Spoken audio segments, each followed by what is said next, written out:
Good. Okay. Good if everybody else is. All right. Do you want me to do this? This Yeah, light, you yeah. can, Okay. Start. Yep.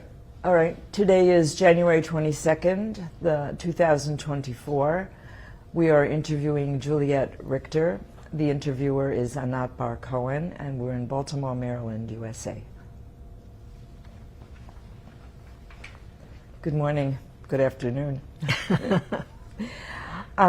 Could you please state your name and spell it for us? My name is Juliette Richter. That's Juliette, Richter, Richter.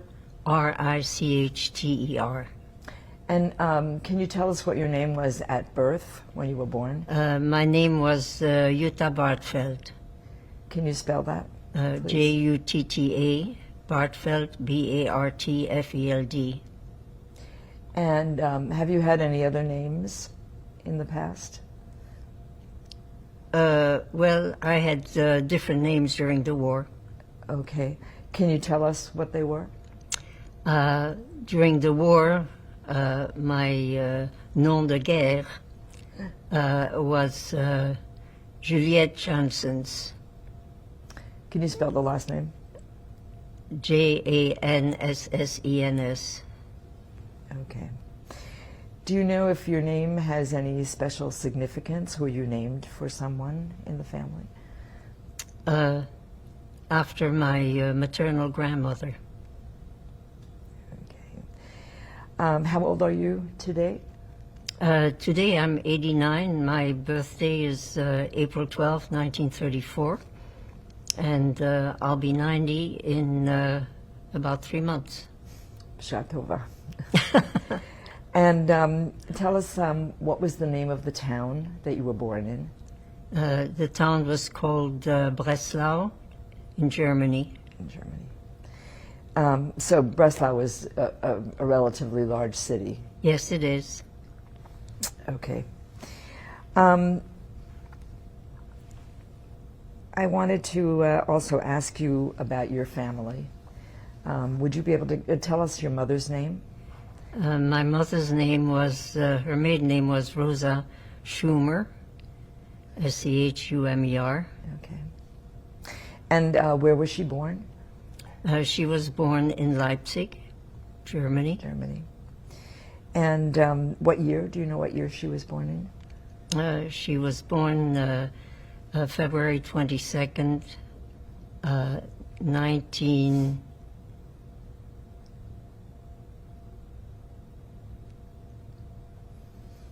No, when was it? 1905. 1905, okay. Do you know anything about her family life? Where were they originally from? What the family did? Well, originally the family was from the Austro-Hungarian Empire, and they, the whole family immigrated to Germany and settled in the city of Leipzig.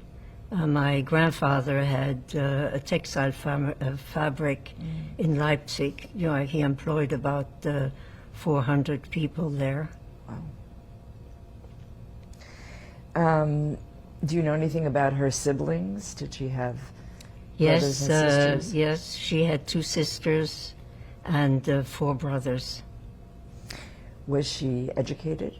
Was she able to have an education? Well, she went to high school, but only the youngest sister went to college. Oh, okay. Can you give us the strongest memory you have of your mother? Strongest memory? I don't know. I have a lot of memories, of my mother. She was a very strong person. She worked for the Belgian underground during the war, and her job was to take aviators or pilots, who fell behind enemy line to safe houses.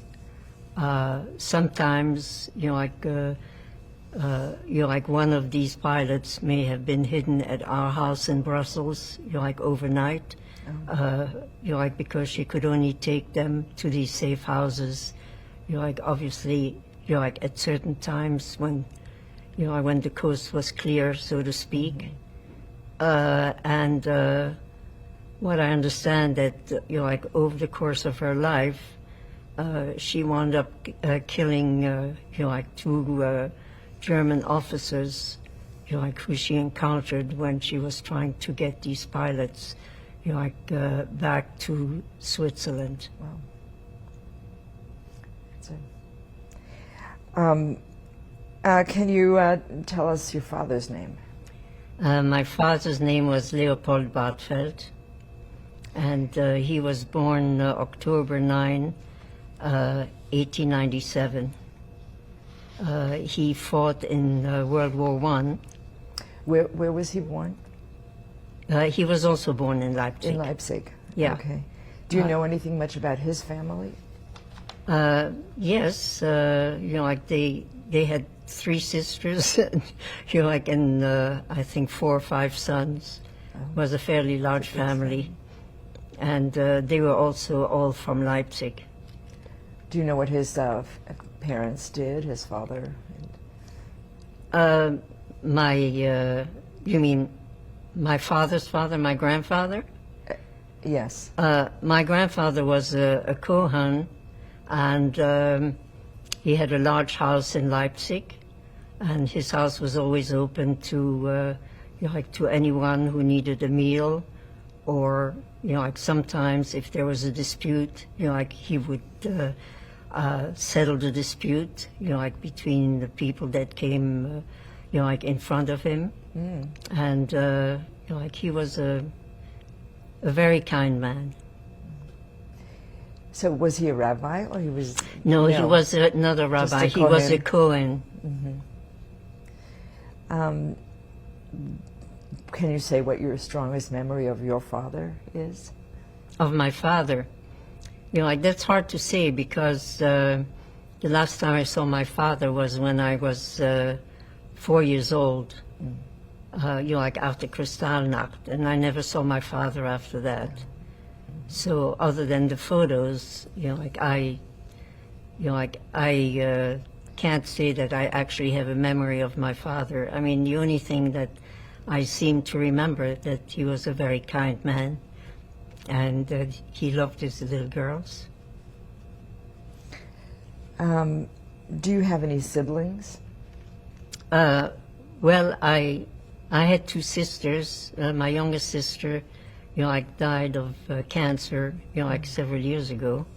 And my other sister, like lives in Toronto. So what are their names? My sister who lives in Toronto now, like her married name is Evelyn Neiman. And where was she born? She was born in Leipzig. And your other sister? My other sister, her name was like Yvonne Norton, and she was born in Belgium in 1942. Do you have any special impression that you want to tell us about those 2 sisters? Well, I guess like the only thing that I can say about my sister Evelyn is that since we were hidden in like in boarding schools during the entire duration of the war, that I basically like raised her, like since like my mother wasn't around. Well, I know that you went into hiding when you were about 5 years old. Is that right? How old were you when you went into hiding? Well, actually 4 years old, and like this happened like after Kristallnacht, and when Kristallnacht occurred, like I remember like hearing a lot of shooting and glass breaking, like, and it was a very frightening time. And my mother took me and my sister Evelyn, and she took us to what I considered like an underground room somewhere. And there were about 30 or 35 other children there, all about, the same age as we were. There were blankets on the floor, and everybody spent the night, but nobody cried, even though that everybody was pretty young. And the next morning, my mother came by with a guide, and she said, this person was going to take me and Evelyn to Holland, which is, actually what he did. And I remember when we got to the border of Holland, that there were a sea of people trying to enter Holland. We were the only children that were, unaccompanied. And I had two uncles who lived in Holland at the time. My father's brother lived there, and my mother's brother lived there. Mm. So, one of these uncles came to the border and led us into Holland. And, I spent about 2 years in Holland, and so did my sister, although my sister was staying with a family friend. After, those 2 years in Holland, my mother came and took us back to Belgium. And that was before the war started in Europe. Okay, so it was 1938, Kristallnacht. Yes. Is that right? And so that's when you, and how did they transport you to Holland? Oh, it was simply in a car. In a car? In a car, yes, from Germany to Holland. We were driven to the border by this guide. I see. And, and then he took us to the actual, border entrance to Holland. And we were turned over to, to our uncle. So after you were turned over to your uncle, where did you stay? Well, I stayed with my uncle, Max Bartfeld, and he had two children, Zev, that was his son, and Ernie or Ernestine, who was his daughter. And I stayed with them for about 2 years. Oh, and after that, my mother came and took us back to Belgium, and that was before the war started. So what was the town that you were in Holland? In Holland, what was the town? I think it was The Hague. Oh, okay. So in 1940, your mother came? Right, after my mother, was able to leave Belgium and get her father out of Belgium, out of Germany, and get her father out of Germany and her husband out of Germany.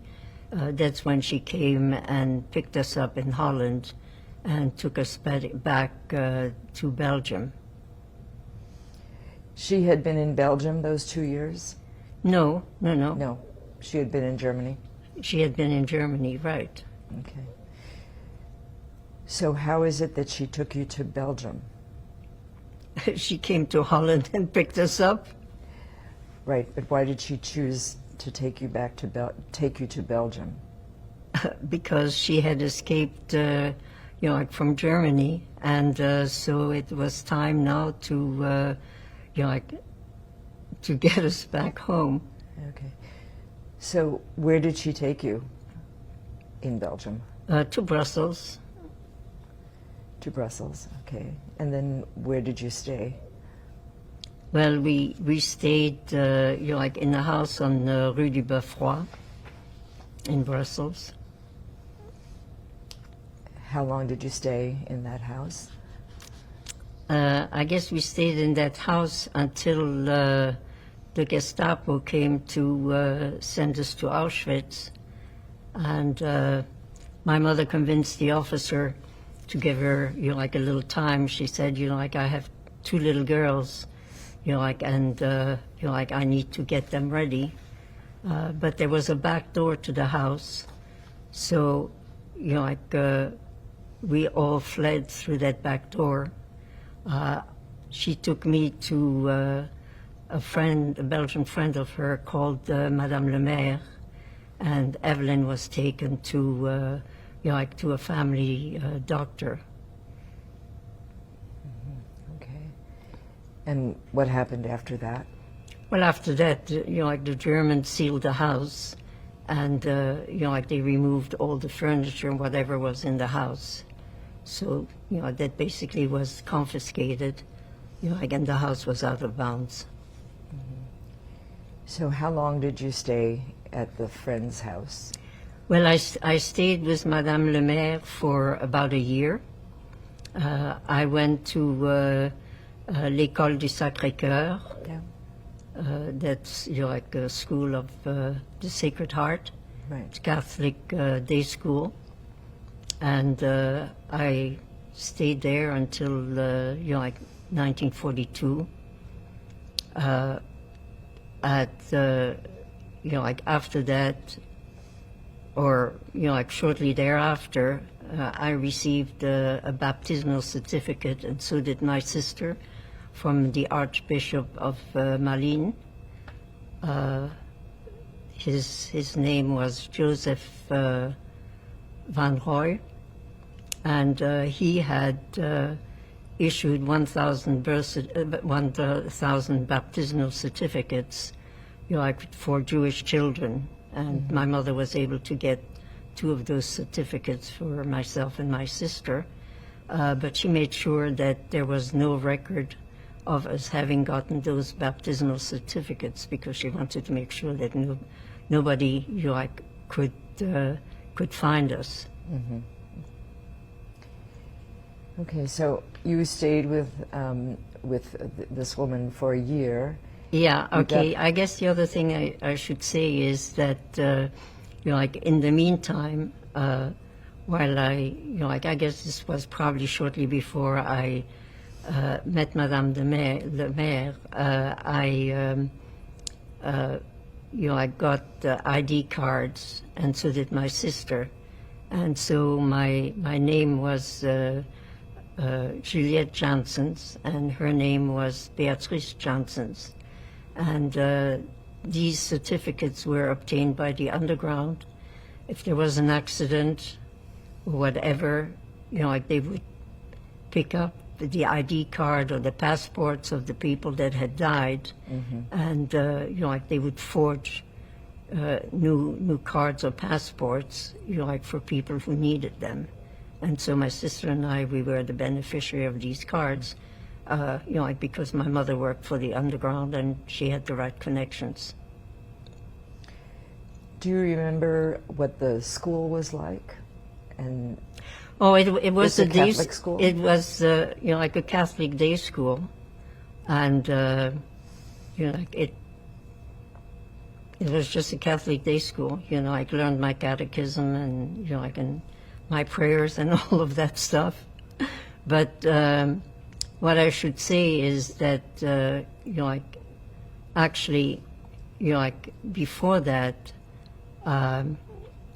when I was still living in Rue du Beffroi, I was going to like a local public school, and like I walked to school every day, and I had to walk past the Kaserne, like really German barracks, on my way to school, and I guess it must probably have been around 1942 or something of that time frame, when like the Germans decreed that all Jews had to go like to the mairie, like basically the town hall, and get the Star of David.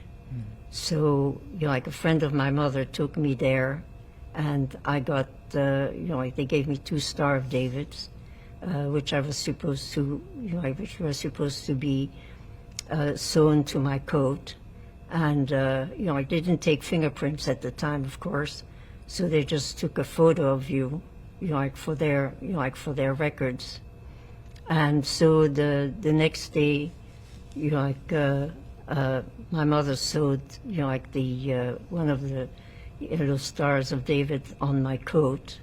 And of course, when I went to school that day, like I was really, like really concerned because I had to pass, like these German barracks. So when I got to school, and there was a courtyard, and we played in the courtyard in the morning until like the classes started. So I got into the courtyard. I was still wearing my coat, of course, and it was a girls' school. And all the girls, of course, I moved to the other side, of the courtyard. They didn't want to have anything to do with me. So the headmistress, of the school, came out and asked me to come into her office. She called my mother. My mother came, and she said, I'm terribly sorry, but your daughter can no longer come to school here because it puts the entire school, at risk. So my mother asked her for a pair of scissors and cut the yellow Star of David off my coat, and off we went home. And so from that time on, I didn't go to school until, I finally, went to Madame le Maire, when the Germans came to, ship us to Auschwitz. Mm-hmm. So, how did you learn French? I mean, you must have been. Well, I have an ease with languages. Obviously, I spoke German when I was 4. I learned Dutch the 2 years that I was in Holland. Right. When I was in Belgium, I learned French, in school. It was very easy for me to learn, languages. Mm. It was sort of funny when my mother picked my sister and myself up from Holland because she spoke, German, French, and English, but no Dutch.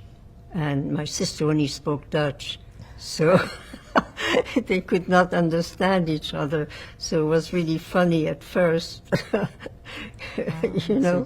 But of course she knew it was her mother, so... Did you translate? No, I didn't translate, but eventually, she learned to speak French. Okay.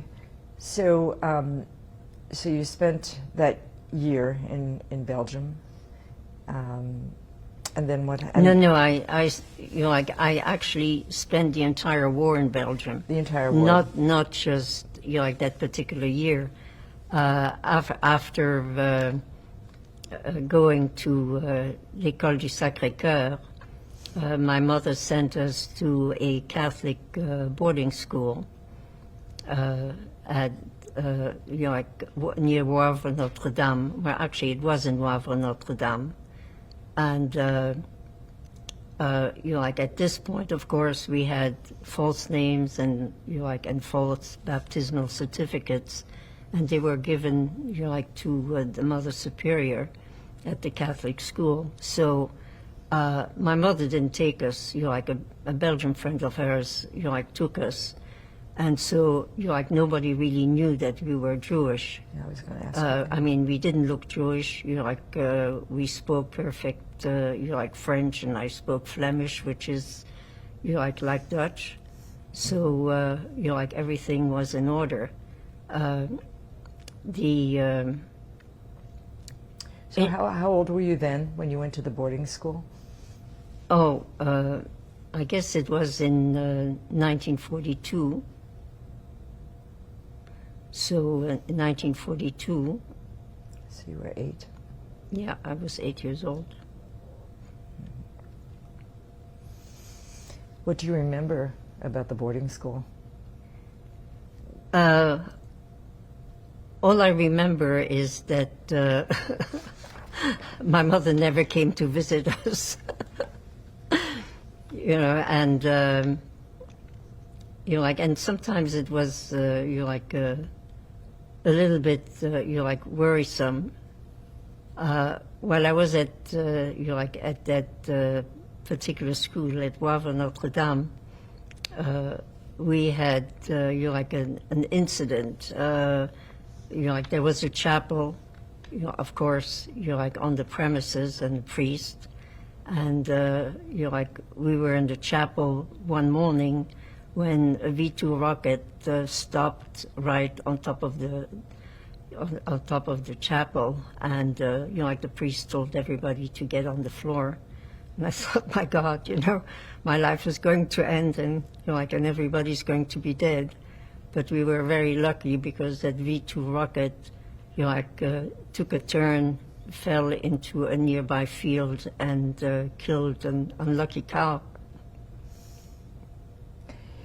So did the other parents visit the other girls? And Oh yes, and it was it and noticeable? we never went home during vacation. We spent all our vacations and holidays, you know, like at the school. Of course, you know, like under the circumstances, with my mother working in the underground, we were a lot safer in boarding school, you know, like than if we lived with her, which would have been an impossibility. So after Wavre Notre Dame. You know, like because the Wavre Notre Dame was near Brussels, my mother decided to move us to another Catholic boarding school in, you know, like in Alzenberg, and we stayed there for, you know, like I guess probably close to 2 years, and Alzenberg was a different kind of boarding school, was also day school, and they had a lot of lay teachers. You know, like, and I remember one of the lay teachers used to, you know, like beat, you know, like little babies if they cried. It was just awful. And my sister used to wet her bed, and so every morning all the kids who wetted their bed had to stand in the courtyard for an hour with the wet sheets over their heads. And, you know, like, as you can imagine, you know, like, the kids were all crying, and it was, you know, like, simply awful. But, you know, like, it never stopped them from wetting their beds. Like, I think it probably got worse. It was. Yeah. Were there any close calls in terms of people Well, wondering you know, like, if you were when I Jewish? was at Alzenberg, I met Leah Katz. And Leah Katz, her parents had died, and some relative, you know, like, had brought her to, you know, like, to this boarding school, Catholic boarding school, you know, like, to keep her safe. But she was sort of a poor soul, you know, like, and of course everybody knew she was Jewish to begin with, and so everybody ignored her completely, you know, like. I tried to you know, like, to befriend her, but I was being very careful because, you know, like, I wanted to make sure that nobody would associate me, you know, like, with her. And after she was there for about 2 months, you know, like, the Gestapo came in and picked her up, and I found out later that, you know, like, she was put on a train to, you know, like, to Auschwitz.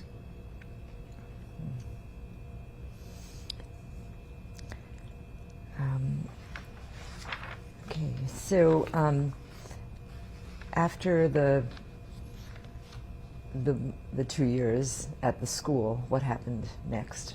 Well, after the 2 years of, you know, like, at the school at Alzenberg, we were there until 1944, you know, like the end of the war in Europe. And what was happening in the town of Alzenberg was that the British Army were fighting the Germans, and so it went sort of back and forth for a period of maybe 2 weeks or so, and it was sort of, you know, like the kind of thing where, you know, like, all the Belgian people were opening their windows and putting the flags out, you know, when the British troops had the upper hand, and of course when the Germans had the upper hand, you know, like, they closed their shutters. So finally, you know, like, the British troops, you know, like, won the battle, and you know, like, we all went out in the street, you know, like, and you know, like, celebrated, you know, like, with the soldiers, you know, like, they gave nylon stockings to the older girls, right. Chocolate to, you know, like, to the younger girls, and you know, like, that basically was the end of the war. it was sort of a big concern to me because, like I hadn't heard from my mother in several years at that point, and I couldn't figure out who was paying for our tuition. I had no idea if my mother was alive. I had no idea if my father was alive. I was trying to figure out what was going to happen to us, like now that the war was over. And, like as it turned out, like several weeks later, my mother came and, like took us back, like to Brussels. Can you describe, do you remember the scene? Do you remember when you first saw your mother after all those years? Well, like I don't know, like she hugged us, and like, and that was the end of it. But like we were all glad that the war was over.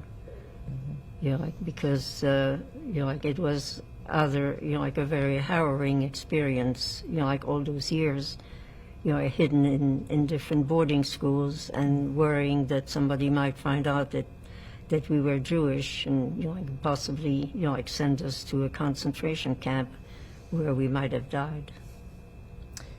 So the British were the liberators of, Yes, of the town. yes. We used to call them the Tommies. The Tommies, right? Okay. So, where did your mother take you after she came and got you? She took us to Brussels. She had like rented a house in like in Brussels, and she had started like a nylon business. She had contacts in London, so she arranged like for them to ship like nylon stockings like to her, which she sold to stores like Macy's and Nordstrom's, and like and. Like this business really flourished.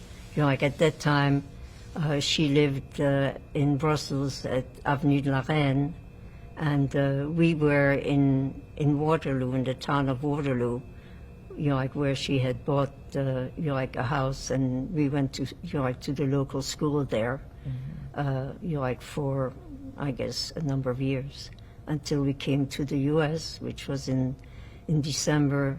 At the end of December, like 1951. So when did she tell you the story of what had happened to your father? Well, my mother didn't know what happened to my father, because what happened, like after the war, is like that she wrote to the Red Cross to find like where my father was or where his whereabouts. And the Red Cross wrote back and told her, like that he had been, like in Auschwitz from 1942 until the end of the war, and to their knowledge, like he died in Auschwitz, which actually wasn't the case. So, like my mother, like basically became a widow. Like according to like Belgian law, and it's not that like she remarried at that time or anything like that, but we have all this paperwork that says like that my father died in Auschwitz. So in I guess in 1998 or 99, my sister and I like went to a trip in France. Stayed with friends of hers, and like we were visiting, like all the places, the Tour Eiffel, and like and and we ate in nice, good French restaurants, and like one afternoon we had nothing to do, and we thought, what are we going to do now? And I said to Evelyn, well, like we haven't seen, like the Jewish Quarter. Like in Paris, so why don't we tour that area? So we made arrangements for a tour, and the guide met us, like at the bus station, and like took us to the area where the Jewish Quarter was. And on the way there, he said, like this is the Shoah Museum, like in France, you may want to stop by on your way, like back from the tour. So we went into the Jewish quarter. It hadn't been like harmed at all. Like during the war, the old synagogue was still standing. It was like a very busy like a community with like shops and like and restaurants and like and things of that sort. So we spent the afternoon there. We did a little shopping, and then on the way back we stopped at the French Shoah Museum. And, like, first of all, it was very well guarded. We had to go through metal detectors, like, to get in. And so when you get in, you actually went into a large courtyard. And there were these huge, like, pillars made of marble or some material like that. And, like, on both sides of the pillars at the top, there were years were written on those pillars. So when we got into the courtyard, like one of the guards said, like, are you looking for someone? And we said, yes, we're looking, like for our father, because like we knew that after he had been like picked up like by the Gestapo in Belgium, like he was sent to several French camps. Belgium didn't have concentration camps, so they would send them to French concentration or internment camps. So they would send them to Saint-Cyprien, to Sept-Fonds, like, and then to Gurs, and from Gurs to the outskirts of like of Paris, which was Drancy, and from there, like my father was shipped to Auschwitz on transport, like 30, and like as I said, like the Red Cross saw that like he died in Auschwitz, like so anyway, as we were in the museum, we found his name on the like on the list, like under 1942, because the names were in alphabetical order, so it was very easy to find. Like his name. It was a very emotional moment for me and my sister, because we had never seen like my father's name, and it seemed as if like he didn't really exist. Sorry. In any event, they had records there, and so like the guards say, why don't you go upstairs? They may have some information about your father. So we went upstairs, and the archivist said, why don't you come back tomorrow? Like, and like we gave him, gave her the date of birth and the name of my father. She said, if I find anything, like, I'll have these documents for you. So the next day we came back, and we found out that my father did not die in Auschwitz at all, but that he went on the death march to Gross-Rosen, and from Gross-Rosen to Buchenwald.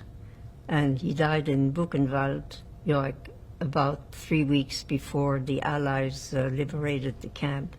He died of sepsis, like in his legs, like, which is blood poisoning. So, that was a shock to all of us.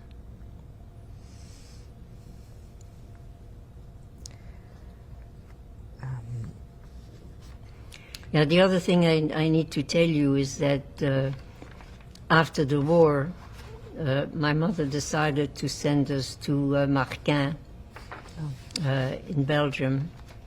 It's near Tournai, the French, like the French areas of the country, and the reason for that was that she wanted to make sure that we learned about our Jewish heritage, and so when we were in Marquin, I guess we were in Marquin for about 2 years, from 45 to 47.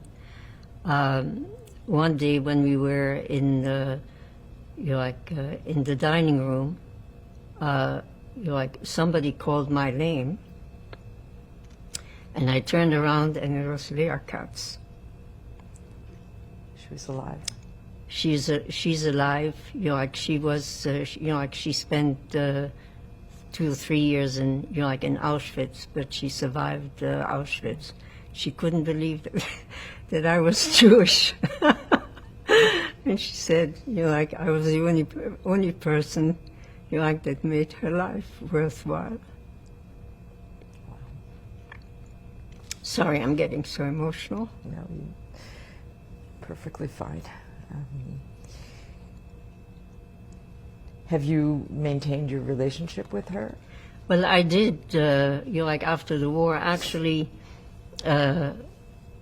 like since she was at Marquin, I mean, I think at Marquin, my sister and I were probably the only, like paying, like residents, because everybody else came from, like from concentration camps or, like, or from ghettos.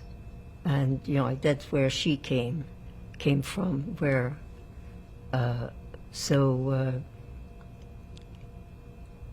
what happened there was at Marquin, there was an American soldier called David Marcus, and he's actually, like recognized as one of the righteous by the museum. Mm-hmm. And like I have pictures of Marquin with David and my sister, and another picture where I am in with a bunch of older girls and and boys. And what he did was he arranged with a local rabbi to take the older girls and boys to France, where they boarded these ships, these illegal aliyahs that took them to Israel. Now, both David Zamora and Lea Katz, went directly to Israel. They were not diverted to Cyprus like many others were, mm-hmm. and they fought in the 1948 War of Independence. Mm-hmm. But they both survived. They both survived? Yes. So can you just tell us what Marquin was? Was it a DP camp? Was it a school? No. Marquin was like a Jewish boarding school, mm-hmm. but it was run like a kibbutz. Mm-hmm. And I said, as I said, like David Marcus, this, like this American soldier, was helping, like a rabbi, like take these older kids who wanted. I mean, they had to volunteer, of course. Yeah. Like who wanted to go to Israel and fight in the War of Independence. The way I remember it, but I have never been able to confirm that. Like I seem to remember that they were maybe 2 or 3. Soldiers, like Israeli soldiers that were there, that were training these, these older students, mm-hmm. Like how to fight. Like mm-hmm. obviously you're not going to let people just, right. Fight in the war who don't know how to use arms or anything of that sort. So, but for some reason, like I've never really seen like evidence of that anywhere, although I remember that, like very clearly. Mm-hmm. And this was, only children were in this, it was a school, so it was all it was a school, like, and as I said, it was run like a kibbutz. Did you see your mother during that period of time? No, my mother was in, like in Brussels, like doing whatever her business was at the mm-hmm. time. So you were there until 1947? No, you were there until 1951? No, not till 1951. We were there until Marquin. We were there for 2 years. I guess like 47, 48, something like that. And then what happened? Where did you go after that? Well, after that, my mother had bought a house in Waterloo, So we went to, like to Waterloo, while she was, like in Brussels, of course, like she was coming home during the weekend. And, like we had an au pair, like obviously, like who took care of us. We took the train to go to, like to school. So you were in high school at this time? Yes, yes. Like it was l'école des filles. And, like Evelyn was, like, of course, like in a lower class. And, like we just went to school there, like until December of 1951 when we immigrated to the United States, like on the German quota. Were you sponsored by anyone in the United States? No, my mother had like several relatives in the United States, but it wasn't necessary to be sponsored because we simply came on the German quota. If you come on the quota, you don't need to be sponsored by anybody. And since we all had German passports, that's how it came about. We left from from Liverpool, and we took like the Queen Mary. It was a 5 or 6 day voyage, to come to New York. Where did you stay in New York? Well, in New York, my mother bought a house in the areas of Queens, New York. She had a sister who lived in that area. She had a sister living in Queens? Yeah, right. And she had another sister who lived in, in New York. They had come to, to the U.S., well before the war. Before the war? Yeah, before the war. Yeah, not after the war. They were in the U.S. before the war started. So we just went to, to local school. And now you learned English as well? Oh, yeah, well, I learned English in, in high school. I have a facility with languages, so it didn't take me very long. Besides, a lot of the English words are very similar to German words, believe it or not. And so it really was very easy. So, I speak German, French, Dutch, English. I used to translate, Russian technical text, because once you know the Cyrillic alphabet, you can read what it says, because all the medical and technical terms are basically a form of the French terms, which I always found interesting. So, where did you complete high school? Well, I completed high school in Europe. When I came to the U.S., I went to college. I went to Brooklyn College in New York, and I got a degree in in chemistry, and then I started working for a German company, Henkel KGA, that had an office in Gulf Mills, Pennsylvania. It's near King of Prussia,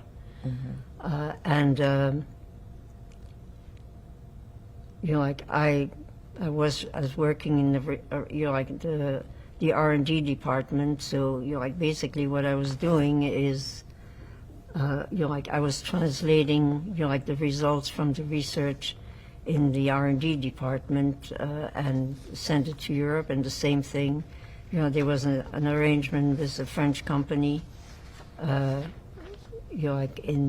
France. So, I would translate, their results from tests of, various drugs, into English. Then they would be tested in our labs, and then I would retranslate it into French, and it would, it would go back to Rhône Poulenc, the French company that we had an arrangement with. Did you speak about your experiences during the war when you came to America? No. Is there a reason why you didn't speak about it? Oh, I mean, I didn't speak about it to anybody. I mean, I certainly didn't speak about it, at Henkel, because, it was a German company. I mean, it was sort of interesting because, whenever I went to, to Germany, to Düsseldorf, where Henkel was located, I would meet with my German colleagues, I would speak in German to them, and they always say, so really strange, for a person from, from Belgium, to speak German without an accent. I always say, well, I have a facility with languages, and, that was sort of the end of it. I wasn't going to explain, how that all came about. And then after I worked, for Henkel, I decided to go to law school. And so I went to Temple University in Philadelphia, in their law department, I graduated, from law school when Adam graduated from college. Oh. Okay. So, was there a period after when you were working in this German company and you came to the United States and so on, that in some sense you were still in hiding in terms of your Jewish identity? No, I can't say that, but it's, it's not that, at the time, I was advertising that I was Jewish. I mean, obviously the HR department, which makes you fill out certain forms, I don't even remember if they asked what your religion was, because there are certain things that the HR department cannot ask. Right. So it's not as if people, ever thought that I was Jewish or whatever. Okay. And how did you, and then you got married. How did you meet your husband? Well, when I was working for SmithKline and French Laboratories, after I graduated, from college, my husband worked in the advertising department, so that's where I met him. Mm-hmm. Okay, and what was his name? Ronald Richter. Okay, and where was he born? He was born in Philadelphia. Okay, so where were you living after you got married? Oh, we were living in, in Philadelphia, in an apartment in Philadelphia. Mm-hmm. And you have some children. When did you have your children? I have two sons. Peter, who was born in 1960 in Philadelphia, and Adam was born in 1964 in Philadelphia. Both at the local hospital. And were you involved in the Jewish community in Philadelphia? No, not in Philadelphia, but when I came to Baltimore, I started working for JCS. I mean, it's a Jewish organization that gets funds from Germany and from the state to help Holocaust survivors with their needs, be it needing, a dental appointment or vision appointment, or needing, help at home. Mm-hmm. So, I'm on the board of that organization, and, it's been very rewarding. Oh, that's great. Where did you work as a lawyer? I worked for, I guess I worked for, Henkel KGA, but, their location in King of Prussia. Mm-hmm. So it's a German company. Mm-hmm. Right. Do you think that your war experiences and so on have influenced how you've been living your life, how you've raised your family? I can't really say. Like it's difficult to say. Like all I feel is that, like it's important, like for people like me, and like obviously I was not even in a concentration camp, which is lucky for me. But like the best thing is for stories like mine and others, like to be publicized, because you have to learn from the past if you're not going to repeat it in the future. And with the kind of anti-Semitism, like that is growing all around the world now, I think it's important more than ever, like that these stories be told. How have you been reacting to what's going on right now, the war in Israel and the anti-Semitism around the world? Shocking, absolutely shocking. It never occurred to me that even like our government like would be in favor of like the Palestinian people and misconstrue what happened on October 7th. Like it's absolutely shocking to me, and I just cannot like believe it.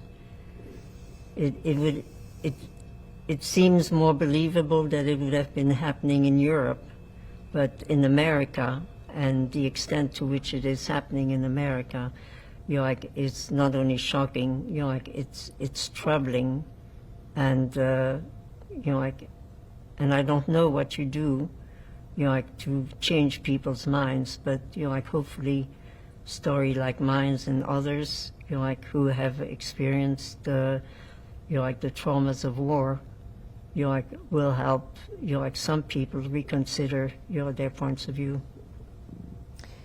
And you have grandchildren? I have 2 granddaughters. Do you talk about your experiences with them? Oh, I did at one time, yes. And how did they react? Well, it's like everything else. Like it's pretty shocking for somebody who leads a normal life in the U.S. Are there any other things that you want to talk about your family, about yourself, about any messages that you want to give to the world? Not really. Like as I said, like I hope that stories like mine and like and others, like are publicized so that like they're taught in schools. Like JCS, like the program that I'm on the board with, like they have a speakers bureau, and these Holocaust survivors, like go into like various schools and like and tell their stories. Do you do that? No, I haven't done it yet. But the other survivors have done it. But there are other survivors who have like who have done this for a number of years. Mm-hmm. Okay.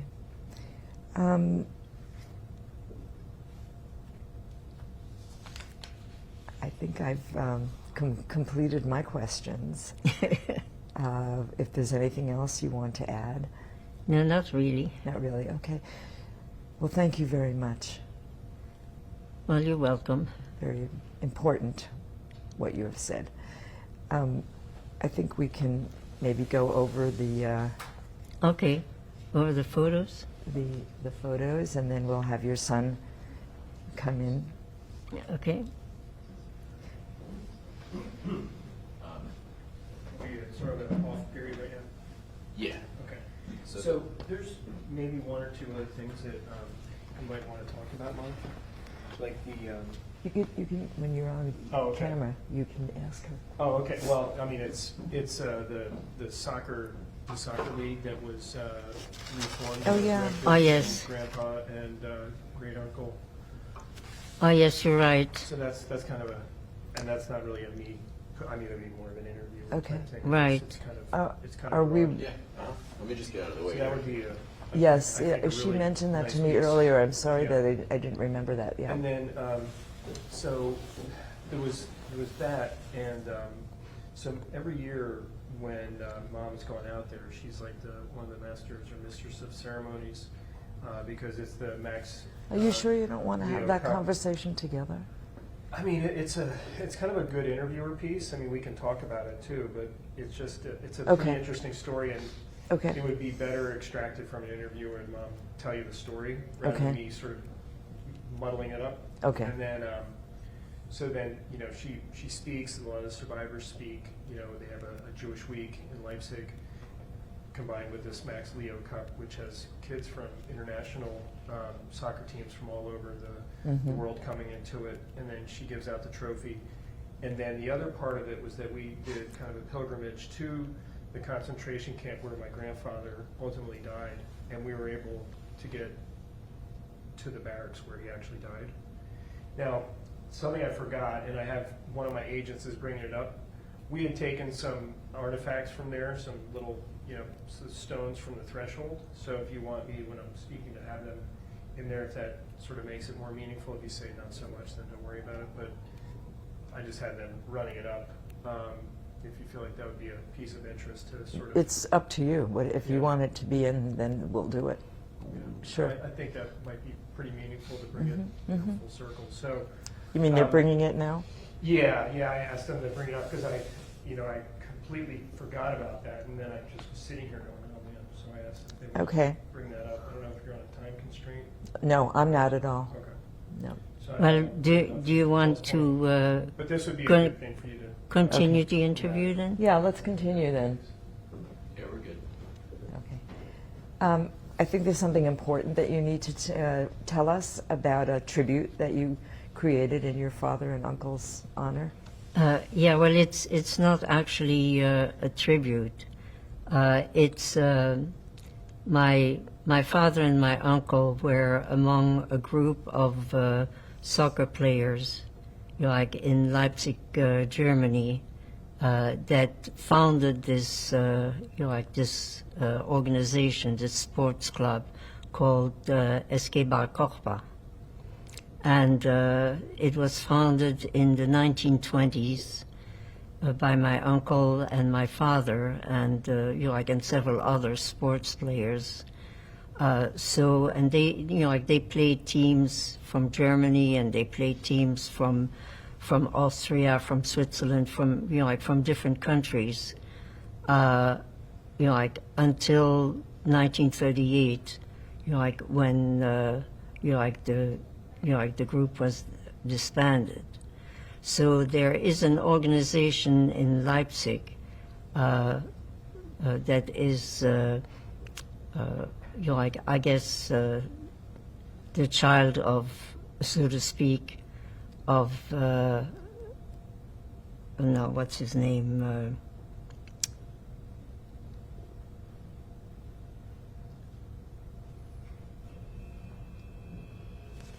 Gee, the name escapes me right now.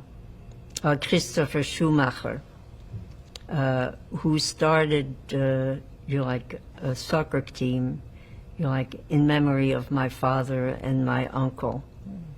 And, you know, like, the group that plays soccer are young people. The age range is 13 to 15, not adults. And they come together, you know, like, every year from countries like Israel and Austria, Switzerland, you know, like, different countries. And they all come and play these games, you know, like, of soccer. And it's sort of a round robin. You know, like, and the winning team, you know, like, gets, you know, like, a cup. It's called Max and Leo Bartfeld Pokal, in honor of my father and my uncle. You know, like, in addition, you know, like, and of course, you know, like, they teach the kids, you know, like, sportsmanship, you know, like, it's against anti-Semitism, you know, like, obviously. You know, like, it's just, you you know, like a very tight unit group, you know, like that teaches kids that, you know, like they're basically, you know, like all the same under God. So the city of Leipzig, you know, like initiated, you know, like a program which they called the Jewish Week. And, you know, like that week occurs every year. And, you know, like during that week, you know, like they have sports events, you know, like they have, you know, like all kinds of, I guess there's a festival, you know, like, and it's all, you know, like to celebrate, you know, like basically, you know, like Bar Kokhba, you know, like this organization, you know, like the only Jewish sports organization, you know, like that exists in, you know, like in Leipzig, and of course, you know, like existed before, you know, like before 1938. So, you know, like these games have been taking place since 2015. You know, like every single year, and you know, like I've been there most years. You know, like and you know, like my kids have been there. You know, like my granddaughters have been there 1 year. So, you know, like it's really a tribute to my father and, you know, like and my uncle. You know, like, and then the other thing is that in, I think it was 2016, you know, like they put these Stoppelsteine in front of our house at Waldstraße 8 in Leipzig. So there's one for my father, you know, like one for my mother, one for me, and one for my sister. Of course, you know, like my mother and my father are no longer alive, but my sister and I are.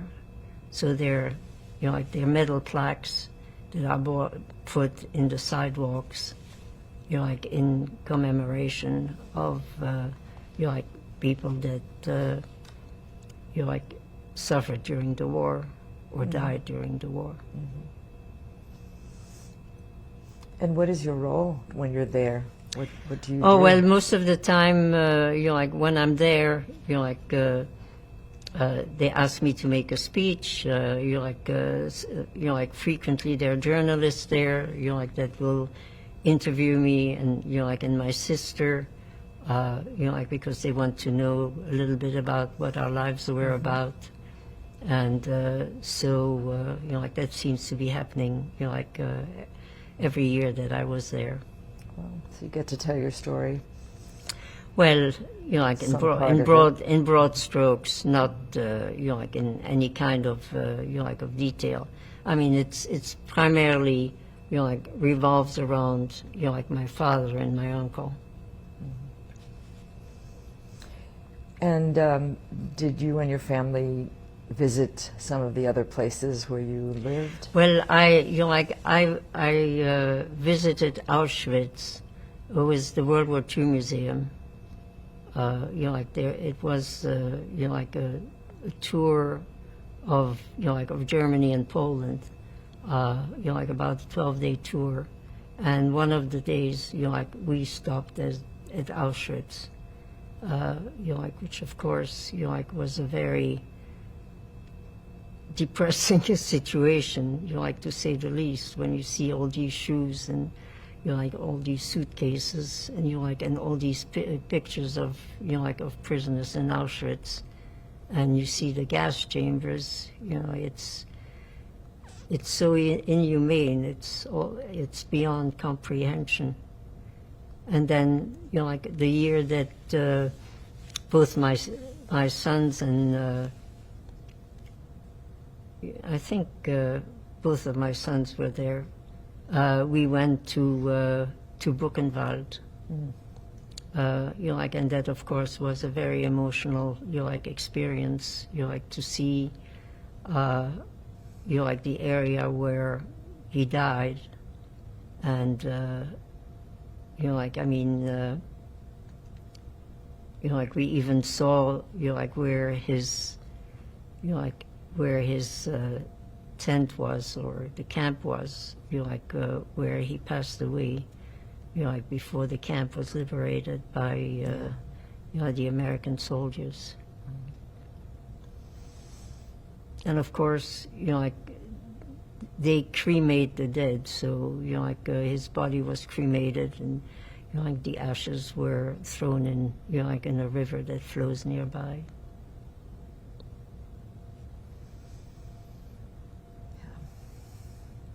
Okay. Is there anything else you wanted to add? No, I think that's it. Okay.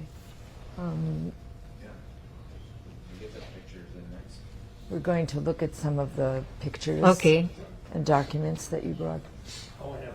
We don't want to remove the tissues and the water bottle. I'm going to put it on the other side of you. Okay. Okay.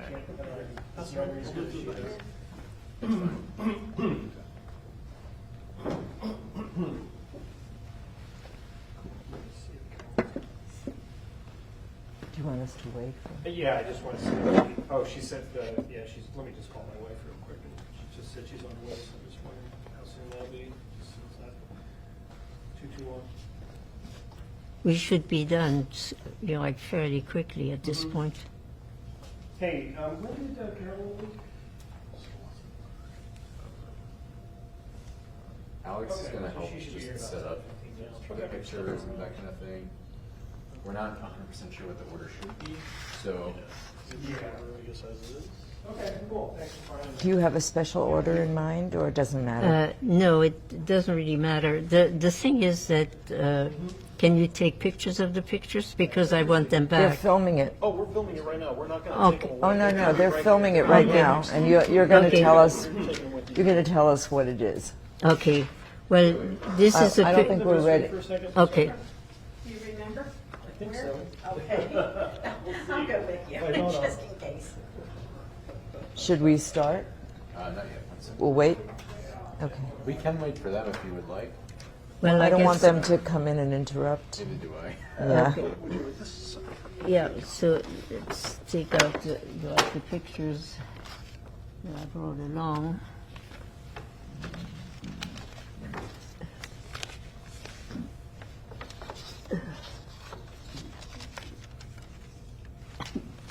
That's a bill.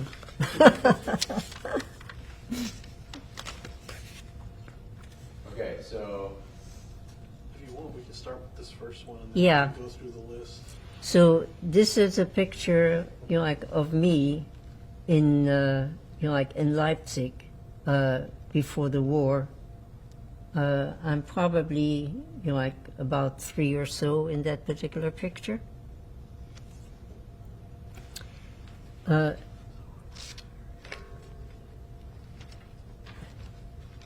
This is in a picture when I was in Holland, in The Hague. You asked me where in Holland. It was The Hague when I was with my, like Uncle Max. So, like at that time, like I was there for about like a year or so. So I probably was, like 4 or 5 in this picture.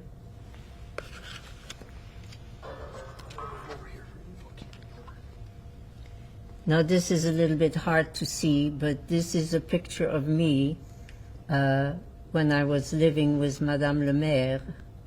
And as you can see, I'm wearing a uniform when I went to l'École du Sacré-Cœur.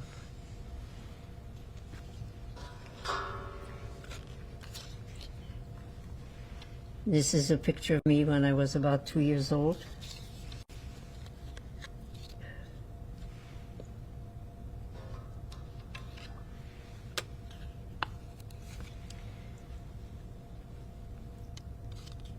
That's the same.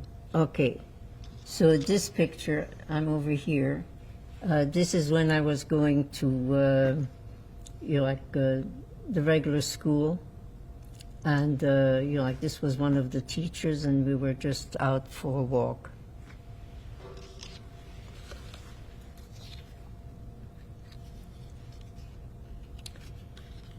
Yeah, this is another picture when I was in Holland, in The Hague. Probably a little bit difficult to see.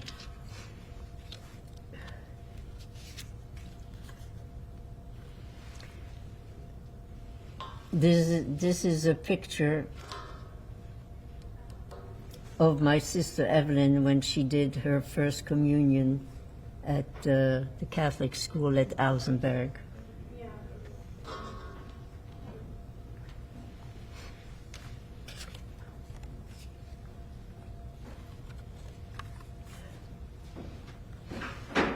This is a picture of my father in World War I. I'm told that like officers, like have revolvers. Can you move that towards you, Alex? Just a little bit. The whole thing, or Just rotate it just a little bit, just because it's getting a little bit clear. The other way. Yep. Okay.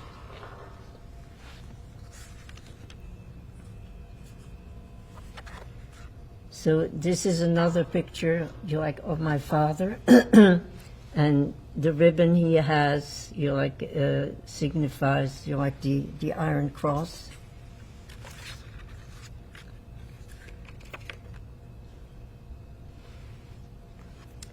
This is a picture of my father, like after the war.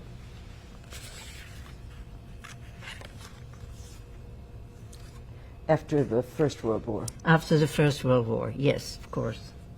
After the First World War.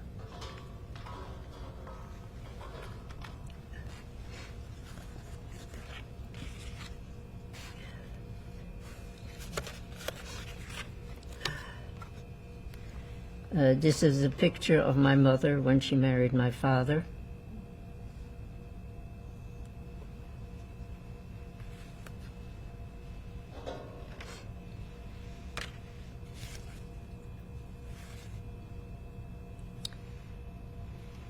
This is a picture of my father with the siblings when they were all pretty young.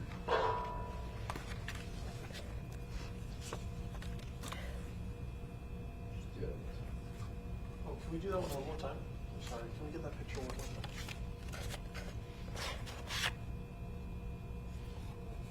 You mean this picture? Yes. This one? Well, this is my father when he was on leave during the First World War. Just tilt it a little bit. What's that? Alex, you're going to have to tilt it a little bit just because of the glare. Tilt it forward, you mean? Yes. Okay. Maybe one of the previous picture. This way? Yeah. Is that better? Keep going. Keep going more? That's about, like, I think that's straight.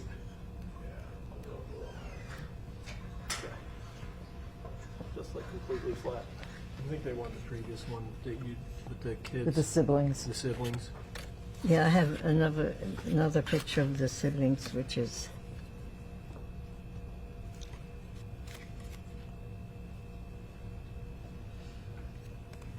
So this picture is of my father's siblings before the two youngest like children were born, and that's my father.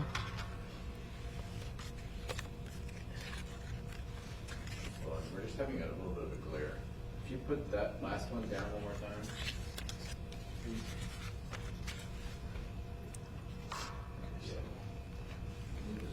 Let's see how we get in the glare.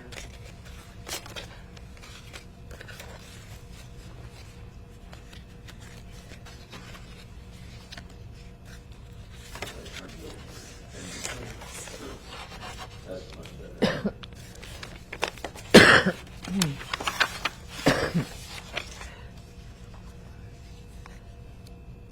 And who'd you say is in that picture?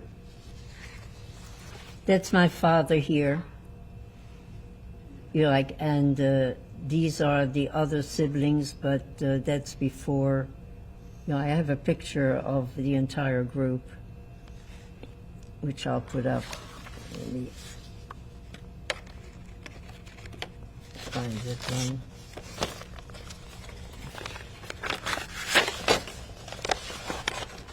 I think it's in here.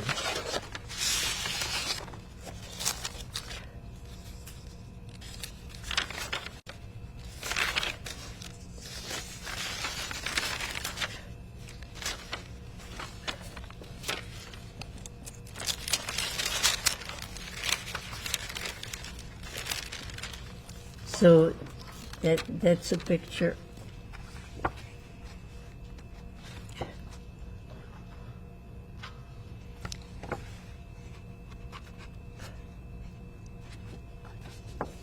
I don't want to bend it too much. So this is a picture of my father's entire family. This is my father. Obviously you can tell this is my grandmother, my grandfather,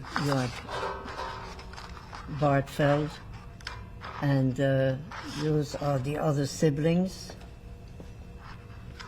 of the Bartfeld family.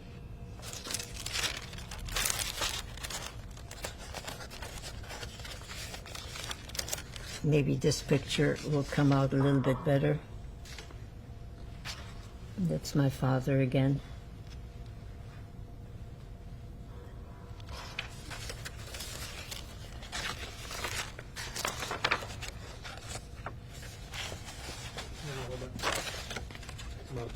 That's okay, dear.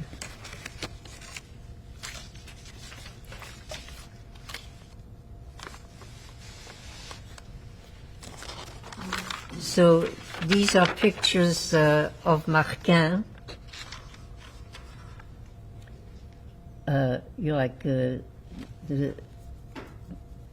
school with Jewish children that was run like a kibbutz. That person there, that's David Marcus. The person that he's holding is my sister Evelyn. I sent that picture to the Holocaust Memorial Museum about 2 years ago.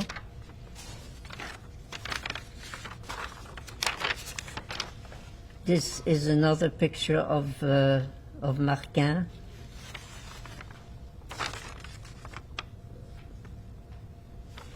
That's me over here. Can you put that on the slide, please, and point to it? Yeah, that's me over here. See, I have like a ribbon in my hair. That's also at Marquin.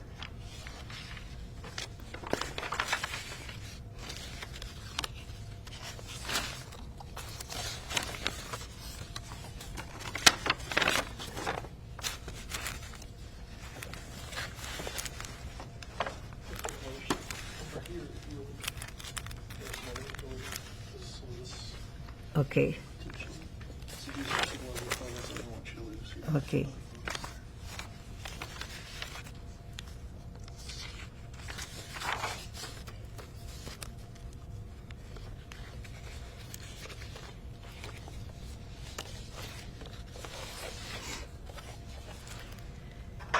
This is a picture of me, my mother, my sister Evelyn.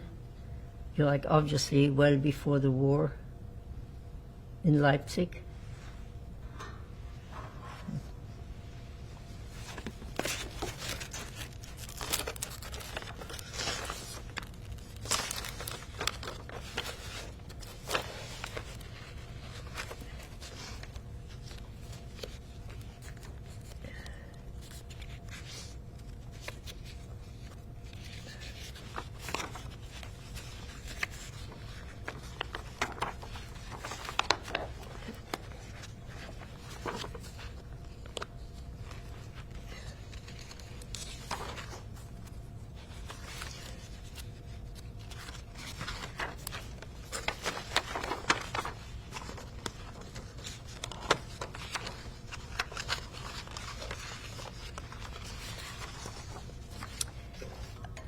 Oops. This is a picture of the field where Bar Kokhba was playing, in the 1920s, until they were shut down in 1938.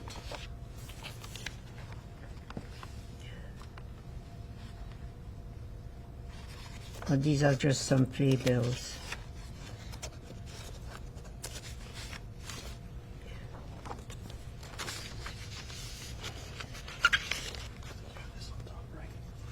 Yeah, okay. Oops. No problem.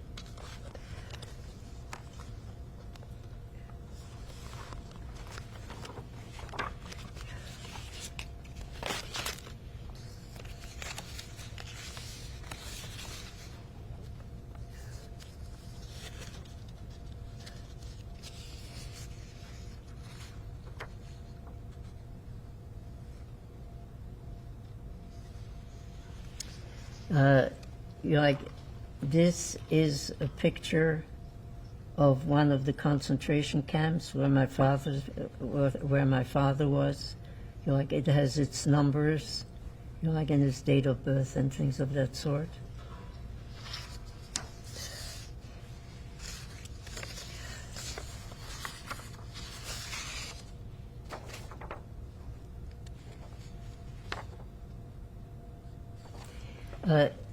Like, you can't read this, it's in German, but this is actually a letter where, like, a cousin of mine, like, wrote to find out the whereabouts of my father after the war. And, like, that's one of the documents we received when we were in France, like, that shows that my father didn't die in Auschwitz, but died in Buchenwald.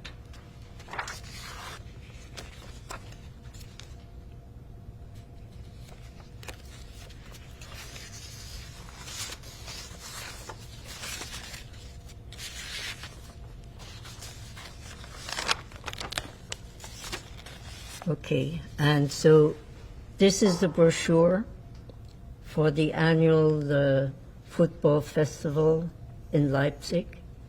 This was the 3rd of July 2016.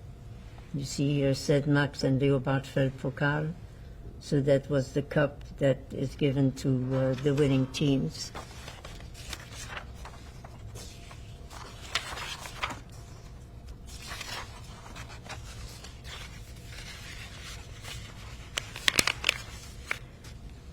And this is a picture of 1920, like when like the team was formed, and it's probably difficult to see, but there's my father over there at the top. I don't think I have a better picture of it.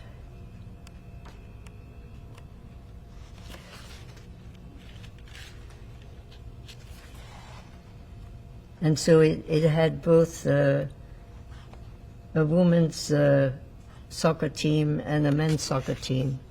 And on one of my trips, like to Germany, there was a woman from California who left Leipzig when she was 17. And, like when she found out that my father and my uncle, like were among those that like formed this club, she said, like, how very funny, because I was a member of that club. She said, like, I played soccer. So, wow. Talk about coincidences. I think that's about all. Great, thank you. Thank you so much. You're welcome. Yeah. Yeah, Sure, but I think my person's got those things at the front. Yeah, I'm just not sure what this. Yeah, then, well, she gets that.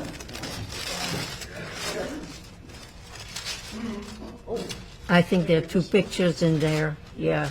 Oh, cool. I guess we can. Oh, I think there's one photo in it. Oh, yes, the other one I had taken out.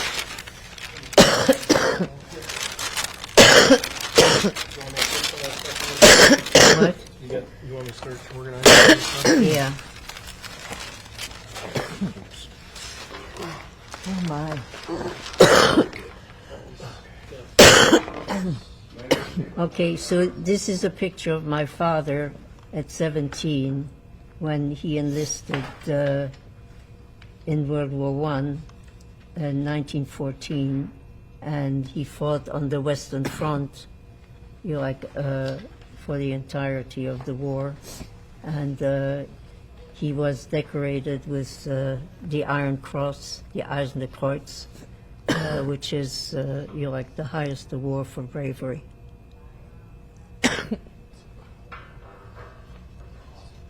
Okay, I think that should do it.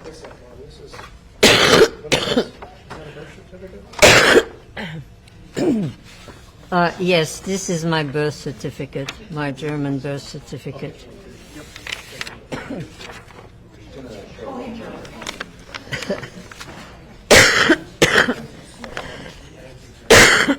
haven't looked at some of these things for a long while.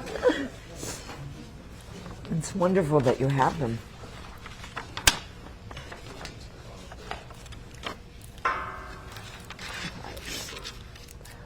It's probably hard to see. This is my German Wow. birth certificate. It says Jutta Ruth Yvonne Bartfeld, born 12 April 1934 in Breslau. Father Leopold Bartfeld,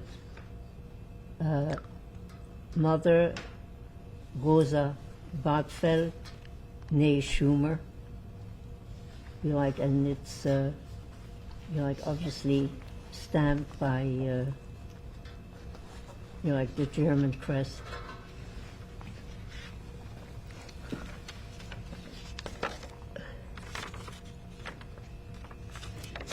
I think I already showed this picture. Yeah. Didn't we show this picture?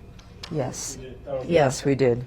And we did that one. That one too? Okay. Yeah. Yeah, both of them were good. Okay, let me give you this.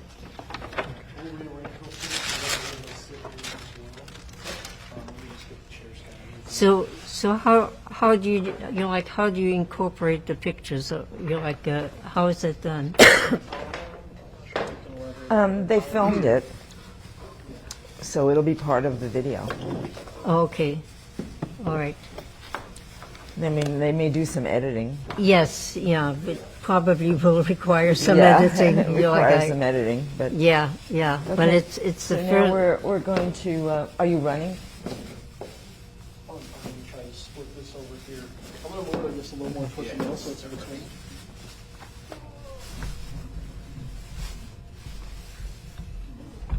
Oh, thank you. Like about right here. Yeah. Just move it over just a little bit. Yeah. Are we done? Not yet. We're gonna bring in your son over here. Okay. Did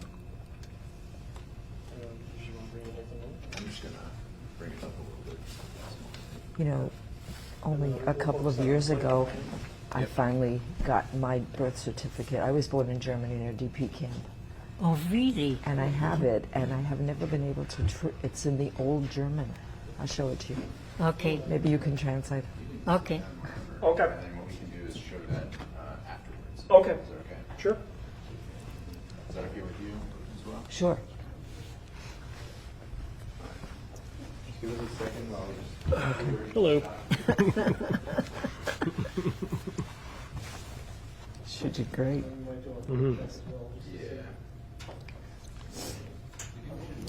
Yeah, sometimes I get a little emotional. That's to be very unusual expected, for and me. that's important. Yes. I think I've only seen you get like that once or twice ever in my life. Really? I don't know. I cry at the drop of a hat. So Yeah, I'm a I was crybaby. I was crying.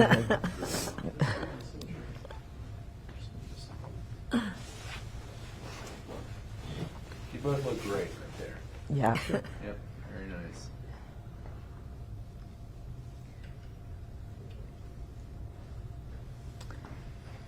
So this is Adam Richter, Juliet's son. Just wanted to ask you to respond to what you have heard and to add anything else that you wanted to add Sure. to the story. Well, I mean, my mother's story, it's truly an amazing story, and, her recollection of it is as if it, just happened.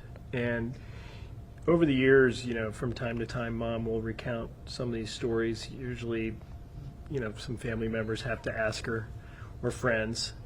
And it's always it's surreal. It's a living history. And like she says, it's really something that people need to know about. And if you forget history, then history repeats itself. And, it's just something that, you hope never anybody would ever have to experience anything, like this again. Just hopefully just learn from the ignorance of the past and all the things that have happened. But, my mother, I mean, she's really, my inspiration. She's the strongest most positive person that I've ever met in my life, no matter what, comes her way or befalls her.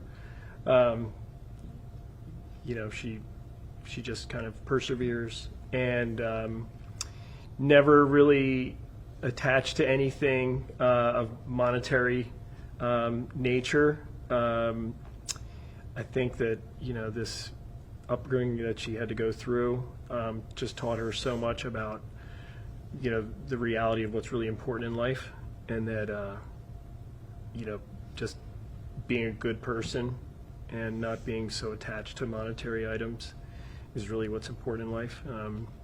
She's a selfless person, honest to a fault, and she may have strong feelings about things, but never an agenda, which to me is, that's the testament of a great person and somebody who you can learn a lot from and really be inspired by. And, hopefully she's instilled some of these good characteristics and traits upon me. Definitely learn a lot from her, even to this day. I may sound cliche, but, very true. So some of the other things, is perhaps speaking about some of those trips to Germany, if you would like to hear about that or talk about that. So yeah, again, it's one of these things where your own family member, your mother, and hearing the stories, but then really coming full circle to where, we went back to the Max and Leo Cup and the Jewish Week in Leipzig, and just going to when the Stoppelsteins were installed. That was pretty amazing because it was right in front of her home, her childhood home. We were at her childhood home. My wife was there with me, my aunt, my mom, and literally just walking through and going through the courtyard to the backyard, where she said, "Yeah, I used to play here as a little girl." Incredible. And we could even go up the back steps to literally the apartment door. It was just surreal. And then, walking around Leipzig to where the factory was, the grandfather's factory, to where, great-grandfather's factory. Right. And going to their synagogue, going to, I guess, great-grandfather's, where his great-grandfather's home was. No, it's my grandfather. My mother- great-grandfather. Your grandfather. Yeah, Yes, your exactly. great-grandfather. Right. Right. To their homes, and all these homes are still there. It's kind of Yeah. incredible. Yeah. They just really step back in time. Yeah, and the synagogue still has the chandelier that my grandfather, gave to the synagogue. It survived. It's interesting because, during the war, the Germans removed all the, the stools and everything that was on the interior of the synagogue, except, that particular lamp, and after the war, they reconstructed it so that it looks exactly the way it was before the war. Wow. Yeah, it was amazing. So we met with the rabbi of that particular synagogue, that one day. And so with all that, and then the kind of a pilgrimage when we went to Buchenwald. So my mother was there. It was my brother and his wife, my nieces, so mom's granddaughters. My wife was with me, and so we took a van and we were just driving through. We drove there, and they have a visitor center before you go in. And while everybody was looking around, I went and asked the desk person. I said, my mother's father, my grandfather, we were told was here. And they said, okay. And they said, well, we could probably look something up for you in a few days. I said, well, my mother, her, the daughter is literally here. And they were shocked. So they said, oh my gosh. So they said, well, wait a second. We're gonna get somebody together. We're gonna look up all the records. And so they found all the records. And so the person was really excited and honored, and the importance of kind of this pilgrimage to go there. Yeah, I just remember kind of going into the camp and those really eerie gates. And then, so it's like on a field, a rolling kind of a hill, and it's all plotted out with barracks. So there's rectangular foundations all throughout of where they were all laid out, and obviously the records are very detailed. So the guide, found the exact barracks location of where my grandfather, Mom's dad, was after the death march. And what ended up happening was, as she had stated, that just a few weeks before the end of the war, he died of sepsis from exposure, from having to walk barefoot In the snow. Yeah. in sub-freezing temperatures, and that just such a shame. So when we were there, I actually excuse me. So when we were there, I actually picked up some of the foundations from the doorstep that was still there. Some of them still had some of the terracotta foundations. And so, I picked up this piece and, brought it as a kind of a keepsake. We then went to, and it was very emotional. I mean, it was very, the significance just, sliced right through you. We then went to the gas chambers where, they obviously killed a lot of people as well as incinerated bodies. And then we walked down to, there's a little river stream that is down the hill. So it's kind of a hill that goes down to a valley, and that's where the stream rolls through. So they explained, as Mom said, that that's where, after people were cremated, that they released the ashes there, which oddly, Into the river, yeah. Which oddly to us, Mom said it gave her a little bit of peace, and that knowing where, ultimately that his ashes were released into, sort of a back to nature kind of thing, rather than just dumped in a pit somewhere. But it was, it was, my wife said it was kind of like we just had his funeral sort of thing, because really coming to the end, Mom had an amazing story, and, just all these things, all the unknowns.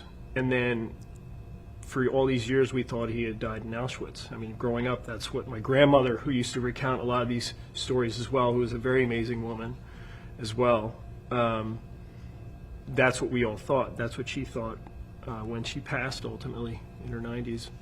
And then finding this out and then actually getting to that place, it was very powerful. And I think it was very important to really kind of come full circle and really, I think, help to get that closure about Grandpa.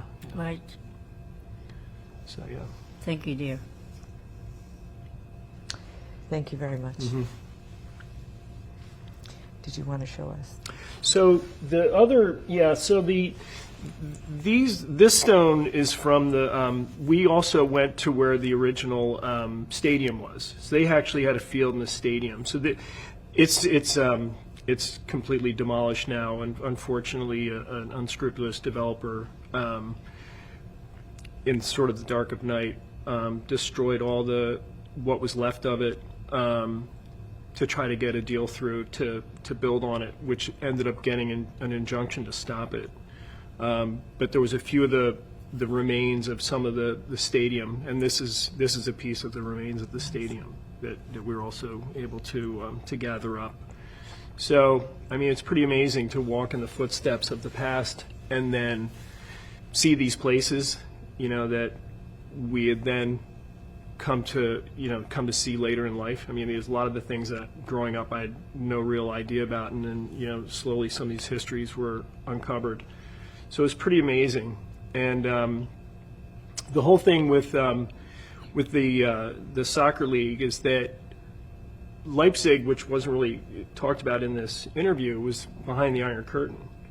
So once the Iron Curtain came down, and the communism, people were liberated from their communism, part of this resurrection of this league was to try to find roots of the past Nice. prior to communism. And so a lot of the people that lived in Leipzig, as you know, we came to get to know them very well, were saying how interested they were about resurrecting the past, not forgetting the past. You know, a lot of people come together who family history were that they're descendants of Nazis, and then other folks who were descendants that's true. of persecuted Jews, and they're all friends because you can't. I mean, you can't punish, you know, the descendants of people who did things. It's about really how you change and learn from that past. That was an amazing education for me. It's a perspective that I think you could only really get to be there and Yeah, that's to true. see these folks. So that was, I mean, if you ever want to take one whole thing away from it all, it's that. You know, it's the kind of thing where, you know, if people could just understand that, we'd all be a lot better off. Yeah. So I think I'll close on that. I love you, Mom. You're amazing. Love you, dear. It's a beautiful note to end on. Thank you. If you don't mind, though, just take a closer look at what you brought with yourself. Sure. I'm going to put this out, and I'm just going to lay it flat, and then if you feel comfortable, Sure. just one at a time or Okay. both at the same time. Sure. That way we can kind of get a sense of it as well. Yeah. Yep. You can see that. I mean, this isn't as remarkable looking. This one, I guess, you know, you can sort of see. This is, you know, I don't know what kind of technology was used, but I mean, you can see this is like a very old brick, sort of a sample of of how bricks are made. I mean, it doesn't. You can see it's not a modern brick by any, you know, sort of. Yeah, definitely not. Okay, you can put the other one up there. Yeah, Pardon me? put the other one. Oh, okay. Yeah. Yeah. And that I believe, you know, that's probably, you know, again, just probably some of the foundations from where the building was. 'Cause they had like a full